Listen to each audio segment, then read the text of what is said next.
And Linda, do you feel that Christmas is one of the most special seasons in the world? Oh, yes, of course, because it represents something just so meaningful to us. And, you know, wherever you are in the world at this time of year, you hear Christmas music, and it's been playing all week, actually, hasn't it? Right. You know, we're so used to Christmas being a certain way, especially, you know, in North America, cold weather and all of that. So sometimes I miss a little bit of celebrating Christmas at home, but it's still nice to hear those familiar songs. Right. Well, our article is on page 36 and 37, starting today on page 36, and it's entitled The Christmas Radiance. The radiance has a lot of different meanings and feelings, don't you think, Joe? Right. And so when we have this word radiance, we think of, you know, light. And if you think of its adjective form, someone looks radiant. You know, they're glowing. They have this light almost coming off of them. And Christmas kind of shines hope, which is part of the radiance of Christmas. Hope and joy and love, doesn't it? Exactly. Yeah. So we feel those things during Christmas time. So we hope you get the Christmas spirit as we study this together. And we're going to give you some background and things that happened. And we're going to be unpacking the past to move forward to the future. So we're going to look a little bit at the situation at the time it happened. Right. And so unpacking the past just means we're going back and explaining that very first Christmas story. So we're going to get started on that now on page 36, and let's read the very first paragraph down through line 10.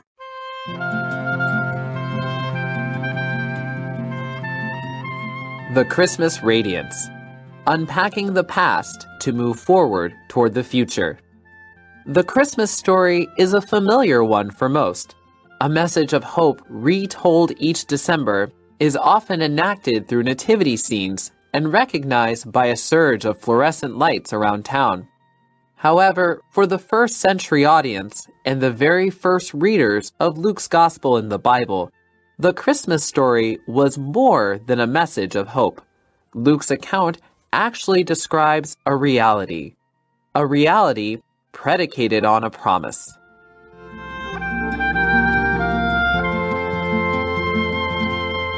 Well, the Christmas story is really a familiar one for most people because it's celebrated all over the world, isn't it? It is. I mean, just the meaning of Christmas and how it came to be. That's what people know Christmas to be. Well, it says it's a message of hope. And why does Christmas bring us hope anyway? I think this is so interesting because Christians and how they celebrate Christmas is so different, I think, now from how we usually celebrate Christmas, which is, we put up a tree. Santa Claus, put up some lights, you get some presents, milk, cookies, stockings, but for Christians that celebrate Christmas, they're remembering the birth of Jesus and all of that with that kind of message of hope. Well, in fact, usually when you celebrate Christmas in any country, you will see the nativity scene. Now, what is the nativity scene? So the nativity scene revolves around the birth of Christ, that night that Christ was born. And according to the story, according to the gospel, Jesus was born in a stable. And a manger with hay and shepherds. Right, where animals are kept. And it includes Mary and Joseph, his parents, and baby Jesus, and shepherds. And so you'll see this scene in a lot of places around Christmas time. Actually, as some listeners might know, I grew up on a farm. And my family, something that we would do, we would actually take animals to churches. And little lambs and things. Right. We would take some lambs and a couple, some sheep, couple different animals, and we would have the animals there for church nativity scenes. Oh boy, I bet the kids like that. Oh, yes, because in the States, that nativity scene, some churches will actually have people, outside of the church standing there. Someone will be playing Mary and someone will play Joseph. And we don't have, our family, we didn't have any camels. So instead of camels, we had llamas. Oh my goodness. So they'd have llamas at the nativity scene. A little different. Sounds like South America to me. Yeah. Would it turn into a petting zoo for the children? Yeah. So it was really funny. Normally, kids, they want to do other fun things for Christmas Eve, but when they would find out, their church is having real animals, all of a sudden, all the little boys and girls want to be shepherds and be with the real sheep. Wow. So the nativity scene is quite well known, and you see it in pictures and in store shop windows and Christmas cards and everything, don't you? Yeah. Right. It's a very familiar scene, even if you aren't Christian, you kind of see that, you sort of know what's going on. Well, see, the word Christmas is from Christ Mass, which is the birth of Christ. Christmas. So Christmas is really Jesus' birthday unto earth. Right. See, so that's what it is. We're celebrating a birthday. That's right. And so the first readers that read this, now in the Bible, they're divided into different sections that God told people to write. One of them was Luke's gospel. That's one of the stories of Christmas. And there was more than a message of hope. It says that Luke's account really describes kind of a reality. Now that's kind of hard to understand. This reality was predicated on a promise. Right. So talking about why are we saying it's a reality? Oh, that sounds a little strange. Part of it's because this is a story that happened a long time ago. And so for many people, it comes across as, oh, that's just a fun story about someone being born and some animals and a star. Yeah. It seems like it's just a story. But what's that got to do with the promise then? So what that has to do with is, promising hope. For those first readers, that was a real situation. That was a real thing that happened and a real promise that they could have. Right. It wasn't just a story or a nice little fairy tale. It was something real. Well, and, they had, to the Jewish people, they said that soon that a Savior would come to help them, would come down to the world, and they were waiting for that person. So this was the promise, and this was the one that was promised by God that was going to come. So that was kind of where the promise comes in. Right, and so it's a reality predicated on a promise. Okay, well, let's read more about the original one when it started. Let's take the next section.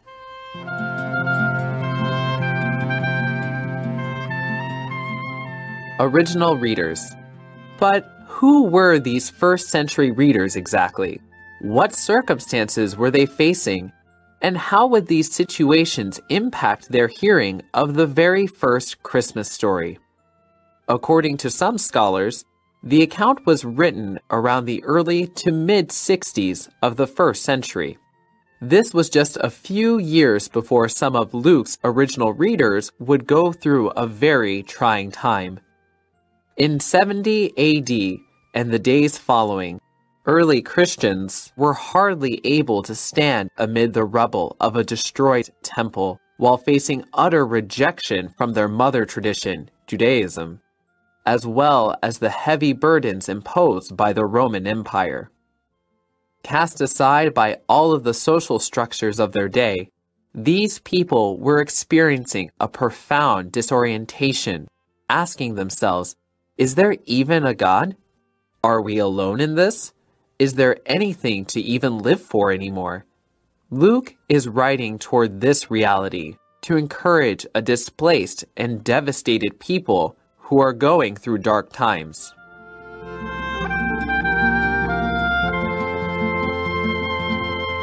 Now, of course, the Christmas story was recorded. It was written down so that people could read about it. It's like something that happened in history. And so the first people that started to read about it after it happened, they were in difficult times at that time. And so when they heard this story, how did they feel about it? Can you tell us more about that? Right. And so Zach, this author here, one of our teachers, he's talking about how the people at the time, the people who would be reading this story, they were falling on hard times. They were encountering really difficult situations. And so having this story of hope and reading about the birth of Christ is something that could inspire them and give them hope to keep going. Right. It's been a long time now, but it says in 70 AD. What does that mean to us? It's 70 Anno Domino. That's what the AD stands for. After Christ was born then. Mm-hmm. After Christ's birth. And these early Christians were going through a lot of persecution. They were facing a lot of troubles. And, they were rejected by their mother tradition or their mother religion, Judaism. And they were also being persecuted by the Roman Empire. So they had a lot to deal with. Right. And, persecution is a very difficult thing. And it's usually some group hurting another group because of their beliefs or how they identify. Right. And at that time, of course, some of the people that didn't believe in Christianity, they had destroyed the temple.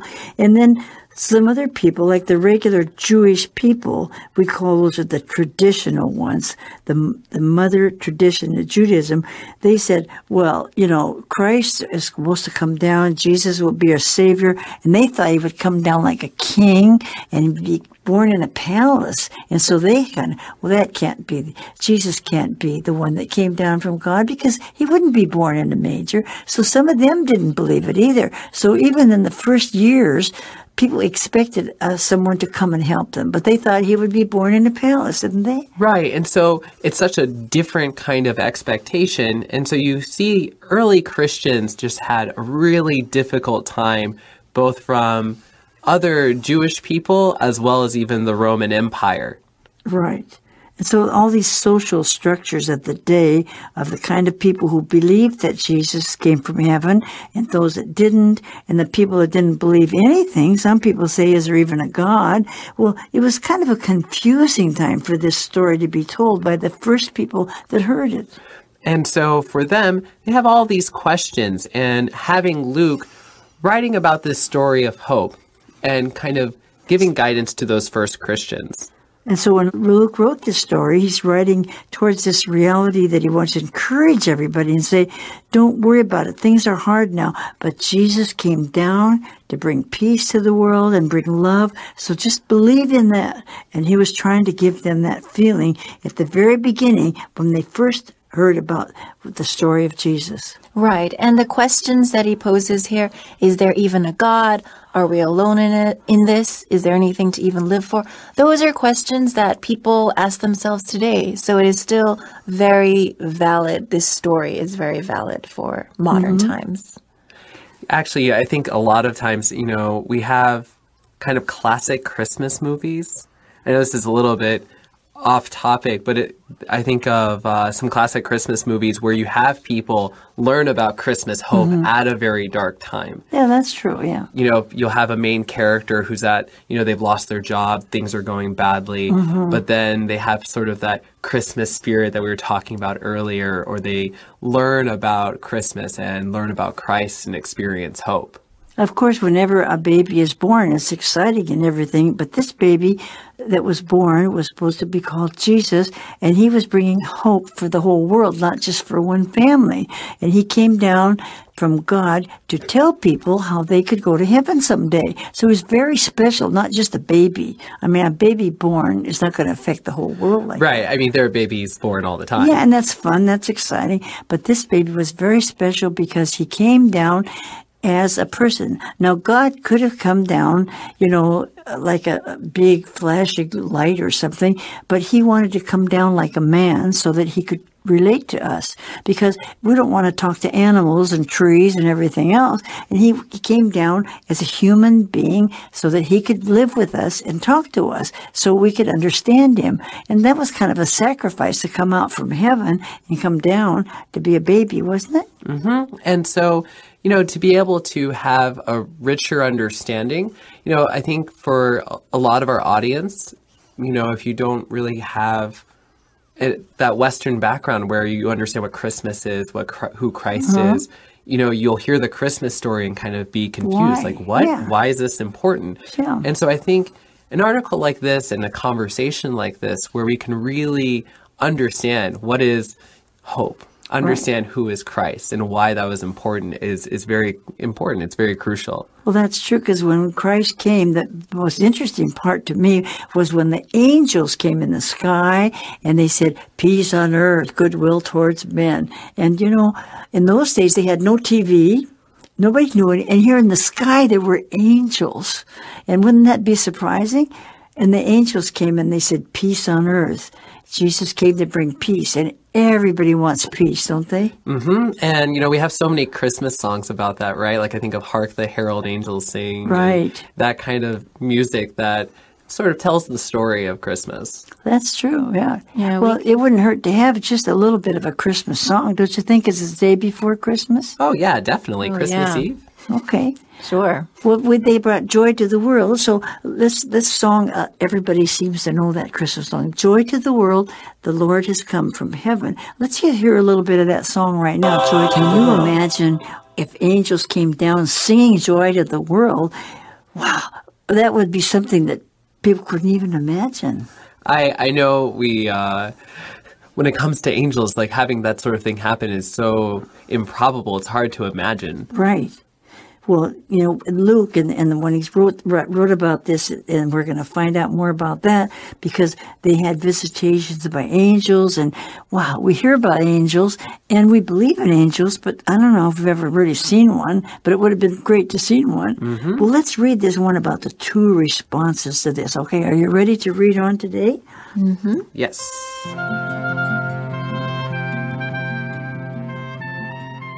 Two responses. Luke opens with two visitations by an angel named Gabriel and is followed by two distinct responses to his message. First, Gabriel comes to a priest named Zechariah, and then he visits Mary. While Zechariah insists on figuring out the logistics of Gabriel's promise, Mary takes the angel's words to heart and believes them. Upon receiving the news of her pregnancy, Mary says yes to God's promise in spite of the potential societal pressure and shame, or even death, she could face for being pregnant before marriage. Luke's first-century readership can identify with Mary's predicament. Can they, like Mary, believe God's promises are true and find equanimity in a time where chaos and scarcity rule?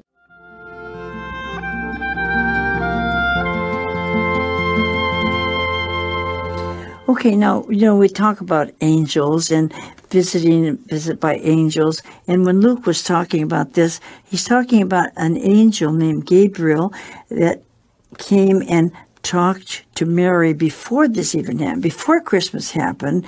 And would you tell us a little bit about that visit? We're not talking about the angels that sang in the sky. We're talking about this angel that came down before the baby was born. Right. And so angels here in the Bible, you know, they bring messages from God to other people. Mm-hmm. And so here what we're talking about in this section is Gabriel, the angel of God, going to two different people with a particular message. And we have two sidebars with some scripture where if you want to learn more about that particular message, you can kind of read through that and understand. But basically, Gabriel goes to these two people and says to them, you will be having a child. And this child will be very important for what God wants to do, which is bring hope to the earth. Okay, and they're two different people, and the names are certainly what we call Old Testament names. They're kind of old Jewish names. I mean, I don't know anybody today called Zechariah. Zechariah, no. I know Zachary. Yeah, there's a lot of Mary. There's a lot of Marys. There are a lot of Marys. Not too many people. Well, we know somebody called Zach, but not Zechariah, right? But not Zechariah. Okay, but anyway, that's the name of this person, and that was a very, very interesting story. It doesn't have too much to do with this story right now, but it does talk about an angel going down to tell somebody that they're going to have a baby. Isn't that right? Right. And so here the emphasis on, many of us have heard of Mary, and you'll sometimes hear her referred to as the Virgin Mary. Yeah. And basically what happens here, we see Mary strongly believing what the angel says. The angel says, God will do this, and Mary believes. But then Zechariah has a very different response.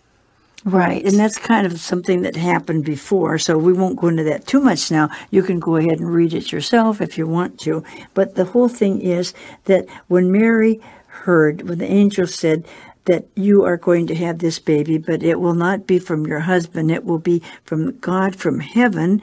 Well, this would be kind of hard to understand. But Mary said, okay, if an angel tells me that, and she believed it. Now, that wasn't very easy, was it?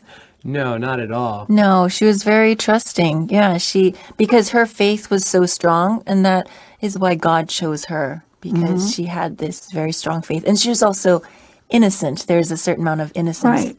She's not married yet. They promised to get married, and she has not had sex with anybody yet. But God says his son is going to be the one that's going to be the father. And so that's kind of hard for people to believe. People would laugh at her, and they would say, oh, come on, that's right, not true. Because it doesn't make sense to us. Right? Scientifically, that's impossible. Sounds like a fairy inconceivable. story, doesn't it? Right. So it took a lot of faith for her to believe that immediately. But God wanted Jesus to be born as a person so that they could understand how people felt and be part of their lives. And that's what's so wonderful about God. Most gods don't want to live with people, but Jesus came down to be like us so he could live. That was wonderful. Right, and not coming down like a king or a royalty or a ruler, but just as a common person. And so Mary says, okay, she was willing to do this and everything. And even though in the society they would not accept that at any time, really, and she could even be in danger because if she's pregnant before she's married, sometimes they would stone people like that. Absolutely. And the thing is, if you take time to read this story, I totally encourage people to read Luke's story of Christ's birth. You'll see that even her husband, Joseph, I'm Joe, but Joseph had thought about divorcing her because it was so scandalous. Well, of course. Look at your wife, and you're not married yet, see? So that's kind of hard for people to understand, but that's the way God had to plan it like that. And this Luke's first century readership, the people that first read this, they could understand, that must have been hard. And even today, as we read it, we can understand it wasn't hard. It wasn't easy anytime. Right. And so we can sometimes, identify with those difficult situations. Mm-hmm. And so that was her predicament, which means that was her difficult situation that she was in, right? Right, exactly. And there's some other good words to explain here. What else can we explain? Yes. So Mary believed God's promises were true and that she could find equanimity. So that's a good word. It's kind of a hard word. Yeah, it is a little hard. We don't use that every day, but just what does it mean? Calmness and self-control. Okay. In a time where chaos and scarcity rule. Okay, chaos, of course, just means a difficult political time, but scarcity means people were poor too, weren't they? Right, they were lacking in many things, in resources. Maybe there, wasn't enough food, there wasn't enough fertile land, or, things that they needed. Well, this is just kind of setting the scene for us of what it was like. Now, this is the day before we celebrate Christmas, and so we wanted you to kind of get a little prepared for the situation at that time. I hope that gave you a little feeling of it. Right, that feeling and a little bit of context. Well, so tomorrow when you come back, we're going to hear the story again. Are you going to be ready? Oh, yes, I am prepared for Christmas. See you then, everyone. Goodbye. Bye. Oh, Merry Christmas, everybody. Merry Christmas. Doesn't that put you in the Christmas spirit? Oh, definitely. I love listening to Heavenly Melodies Christmas music. Right. I just love listening to Christmas music. That's true. So we have the same panel that we had yesterday. We got ready for Christmas. We have Linda, Merry Christmas. And Joe, Merry Christmas to you. And Doris, Merry Christmas and Happy New Year coming up. Okay. That's right. Well, let's get started on the lesson day. What are we going to be talking about Christmas Day? Christmas Day, we're going into the story of Jesus being born. We're going to talk about Mary and Joseph and what they experienced, as well as the shepherds that witnessed, that star where Jesus was born, and being able to just better understand the Christmas story. Well, I think we'll have a few songs because there's been so many beautiful songs written with the Christmas story in them. And I think that's also a good way to tell the story, don't you, Linda? Oh, definitely. Like Christmas music and Christmas go hand in hand. Okay, so let's start out our story today by reading a little bit about what happened. Now, if you read the lesson yesterday, you knew that Mary and Joseph, they had to go to Bethlehem and so forth. Let's read about it today. Are you ready to start? Yes. All right, we're going to read now on page 38, starting here at the first column and writing down through line 17.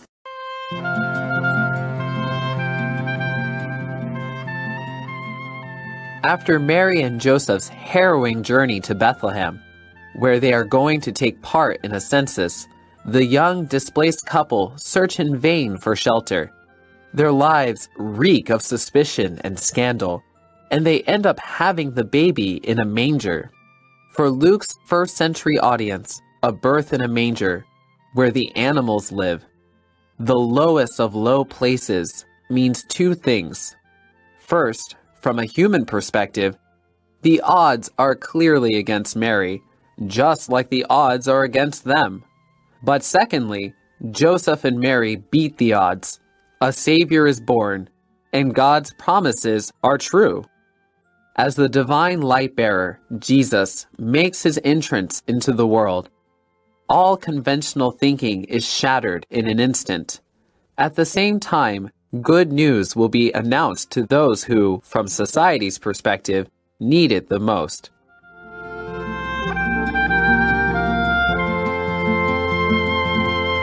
Well, Linda, I think a lot of people have heard this story before, but some of you might not have. And Mary and Joseph, they had to go this long trip. Why do they call it a harrowing journey? Well, because it was a long and difficult journey, and it was very tiring because it was such a long distance they had to go. And back then, they didn't have automobiles or trains or... The donkeys.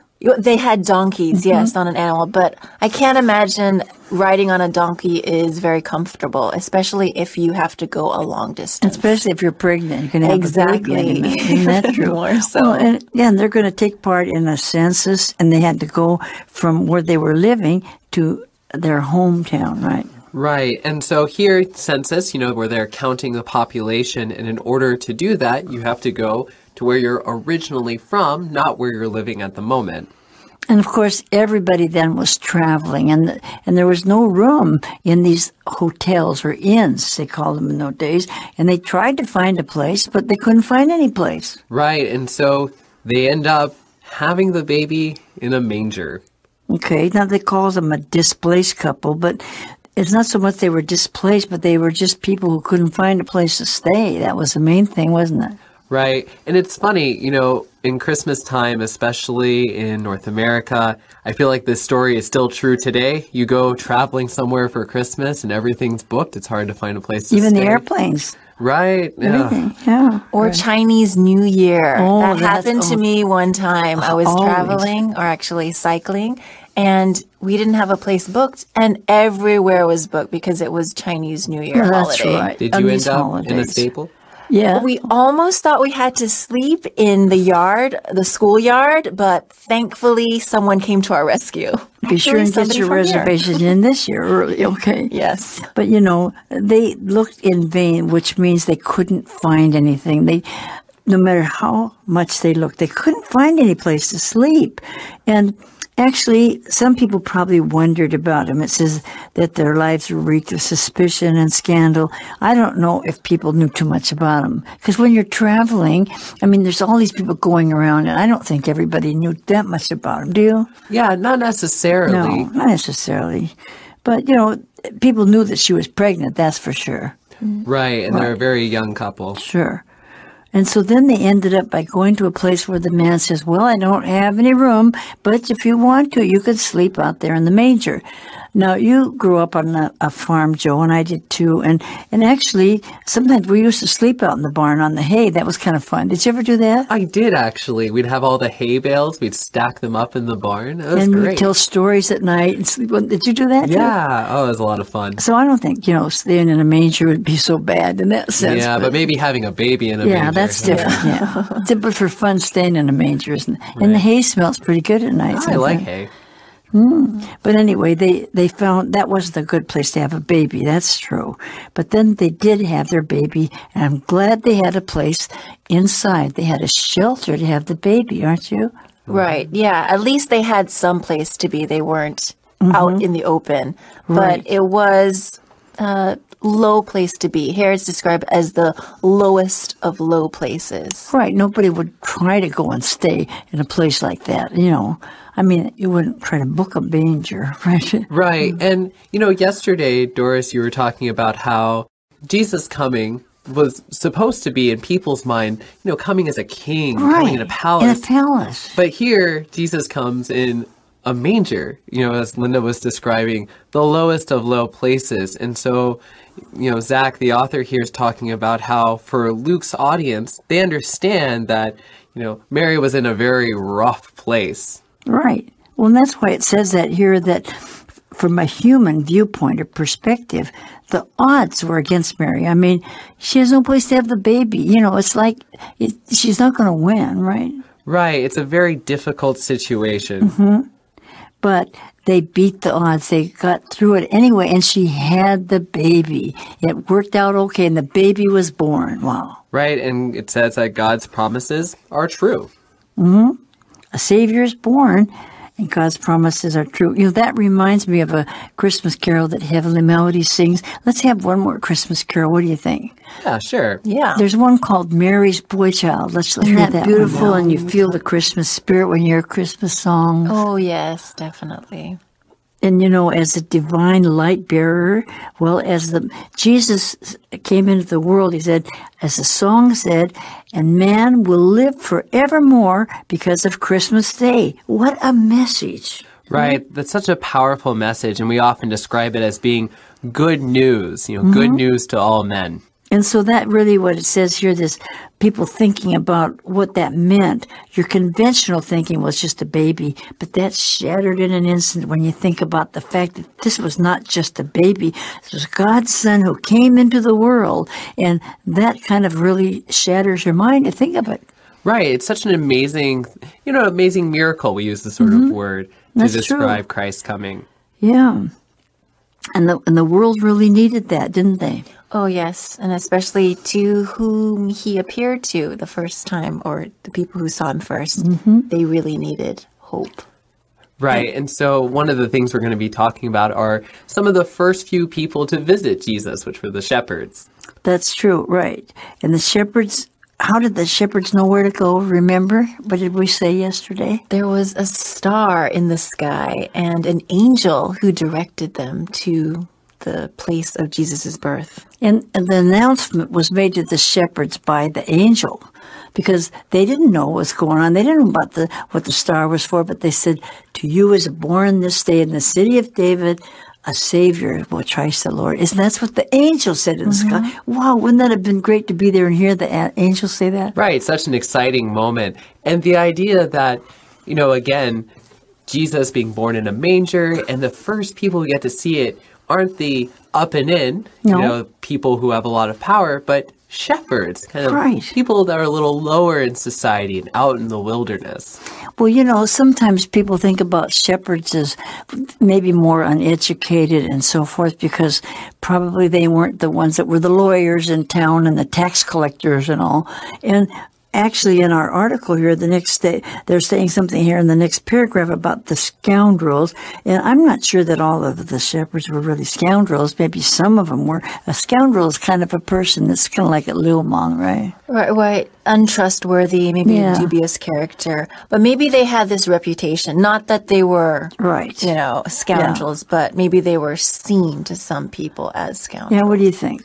I think that's quite a possibility. I mean, we have really interesting stories in the Bible about shepherds. And we think of, if you're ever interested in reading more about King David, that was a king who used to be a shepherd. Well, and besides that, in history, we read a lot of stories about heroic shepherds who gave their life for their sheep. They saved them when the wolves came and stuff. So I kind of think of shepherds as, as not being scoundrels too much. But let's read what it says anyway. Are you ready for the next paragraph? Let's read the next section.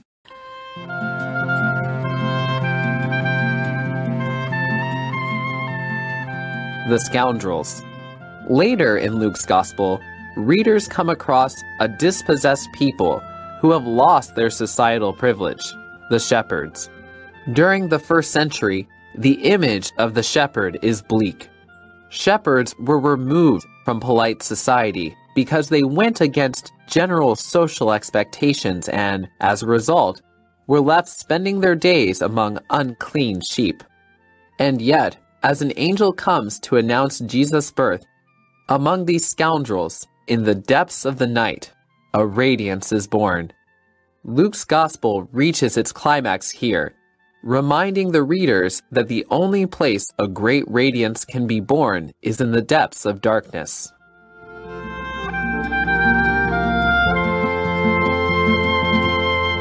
Well, in this article, they mentioned the fact that in some places, shepherds were kind of talked about, as not being very well educated, and the image wasn't maybe that good.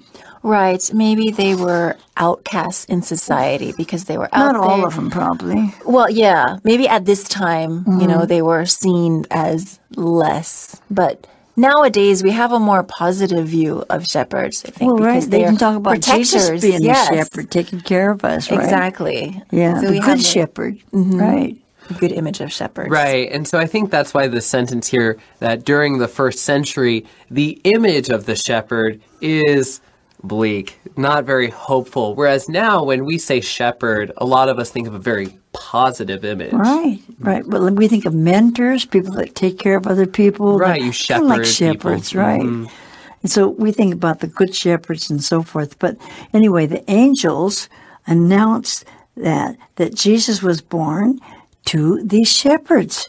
And it was kind of like we talk about radiance. I mean, here's something bright in the sky. The shepherds must have been really shocked when this happened. What's happening? Right. I imagine that they would be scared, like seeing this bright light and this angel in the sky. So maybe their immediate reaction was shock and fear. But then...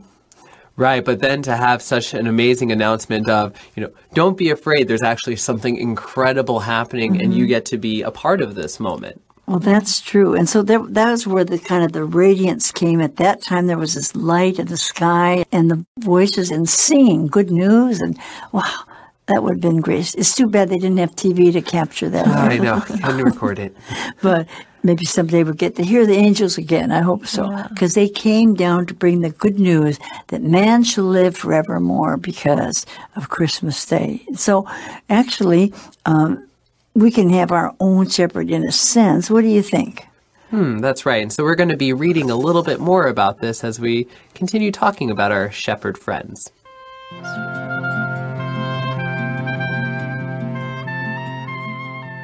Our own shepherd. In fact, the only place this radiance can be born in us is in the place of our own shepherd. That place where we feel so raw and unworthy, and where we intensely feel the darkness and void within. Luke's Christmas story is a reminder to us all. It's in our own dark places that we see our need for this new radiance.